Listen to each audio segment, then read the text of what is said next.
गुरु प्यारी साध संगत जी राधा स्वामी जी। पूर्ण गुरु, पूरा गुरु वही है जो हमें 5 शब्दों का भेद देता है और इन 5 शब्दों के द्वारा हमें अपने सच्चे घर ले जाता है। स्वामी जी महाराज भी अपनी वाणी में यही फरमाते हैं कि शब्द स्वरूपी शब्द अभ्यासी गुरु की ही तलाश करनी चाहिए। गुरु सोई जो शब्द स्नेही, शब्द बिना दूसर नहीं सही। शब्द कमावे सो गुरु पूरा, उन चरणन की हो जा धूरा। और पहचान करो मत कोई, लक्ष्य अलक्ष्य न देखो सोई। शब्द भेद लेकर तुम उनसे, शब्द कमाओ तुम तन मन से। हजरत ईसा भी यही कहते हैं कि अगर परमात्मा पूरा नहीं होगा तो वह खुद भी अपने शिष्यों के साथ डूब जाएगा। फरमाया है, अगर अंधा अंधे का मार्गदर्शन करेगा तो दोनों गड्ढे में गिरेंगे। गुरु अमरदास जी यही समझाते हैं, सतगुरु पूरा शब्द सुनाई, आनंदिन भक्ति करो लिवलाई। पलटू साहिब भी यही कहते हैं कि धुन आने जो गगन की, सो मेरा गुरुदेव। पूरे और सच्चे गुरु की यही पहचान है कि वह हमारी आत्मा को अनहद शब्द के साथ जोड़ देते हैं। जिसे ऐसा गुरु मिल जाता है वह अपने अंदर उस शब्द की ऊंची और मीठी आवाज को सुनना शुरू कर देता है, जो शुरू में घंटे की आवाज के समान होती है। गुरु अर्जुन देव जी कहते हैं, घंटा जा का सुनिए चहु कुंट। आप पूरे गुरु की महिमा फरमाते हैं, कहो नानक जिस सतगुरु पूरा, वाज्य ता कै अनहद तूरा। अखंड कीर्तन तिन भोजन चूरा, कहो नानक जिस सतगुर पूरा। आप जी का भाव है, वह अनहद शब्द ही अनंत और कभी बंद न होने वाला ऊंचा और सच्चा संगीत है। वह शब्द ही हमेशा हमारे अंदर गूंजने वाली ईश्वरीय आवाज है। सच्चे गुरु अपने सेवक को उस शब्द को सुनने का भेद और तरीका बतलाते हैं और उस अनहद शब्द को अंदर सुनने, उसी में समाने की युक्ति बतलाते हैं। गुरु खुद उस शब्द या नाम के साथ जुड़े होते हैं। वह हमें भी उस शब्द या नाम के साथ जोड़कर परमात्मा से मिला देते हैं।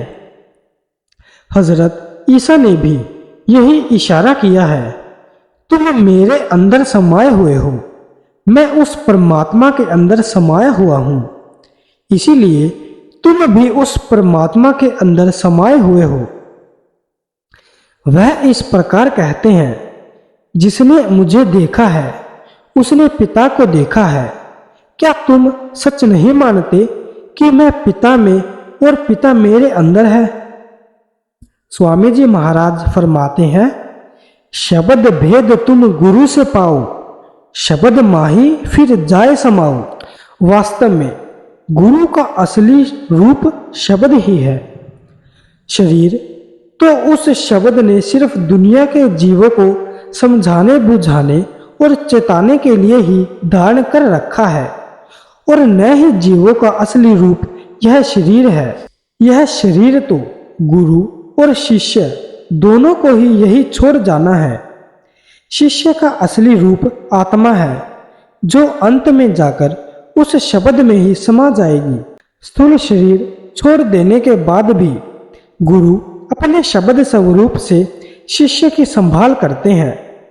बाइबल में हजरत ईसा कहते हैं, ये बातें मैंने तुमसे कही जब मैं तुम्हारे साथ मौजूद हूं।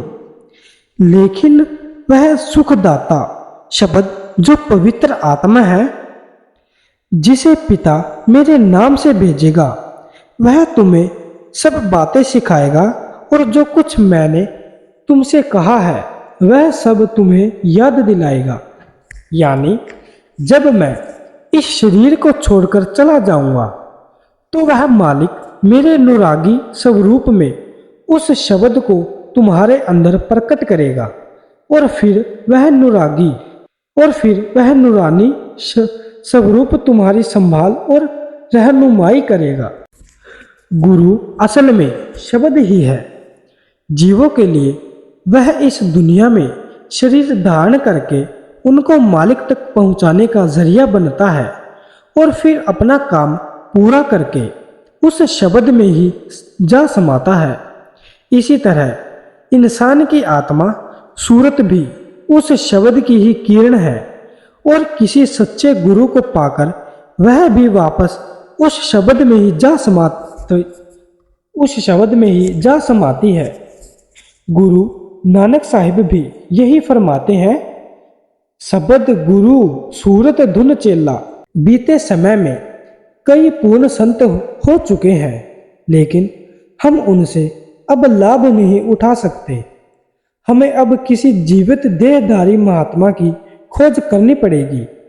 अगर कोई बीमार आज कहे कि उसे लुकाम हकीम से अपना इलाज करवाना है तो वह अब उसका इलाज करने लिए नहीं आएगा।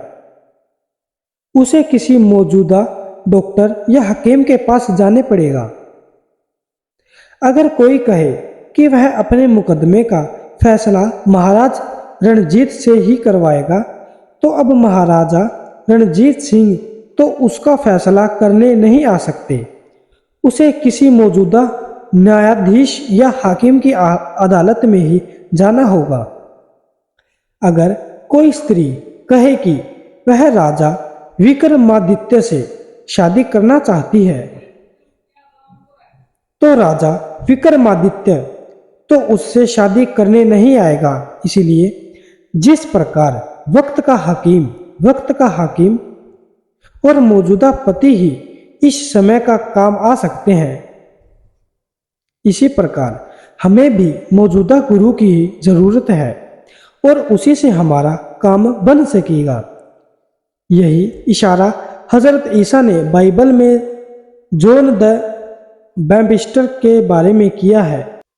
वह तो जलता हुआ चमकता हुआ ज्योति पुंज था और तुमने एक वक्त तक उसकी ज्योति में मगन होना मंजूर था। फिर अपने बारे में हजरत ईसा खुद बिल्कुल साफ लफ्जों में कहते हैं, जिसने मुझे भेजा है मुझे उसका काम करना जरूरी है। जब तक दिन है, जब रात आती है तब कोई मनुष्य काम नहीं कर सकता। जब तक मैं दुनिया में हूं, मैं दुनिया की ज्योति हूं। गुरु की जरूरत सिर्फ इसलिए है कि वह हमारे जैसा इंसान होकर हमें हर चीज अच्छी तरह समझा सकता है। अगर हम वक्त के गुरु के बगैर ही मालिक की भक्ति कर सकते तो जिन पुराने महात्माओं की हम आज टेक लिए बैठे हैं वे क्यों देह में आए। पूर्ण संत हर युग और हर समय आते हैं और अपना काम पूरा करके फिर उस परमात्मा में ही समा जाते हैं। आज वे हमसे उतने ही दूर हो चुके हैं जितनी दूर परमात्मा है। अगर हम सीधे परमात्मा से रूहानी मार्गदर्शन ले सकते हैं तो न आज और न ही कभी पहले संसार में किसी पूर्ण महात्मा के आने की जरूरत होती। इसलिए हमें उस जीवित देहधारी परमात्मा की जरूरत है तो हमारे जैसा इंसान होकर हमें समझाए।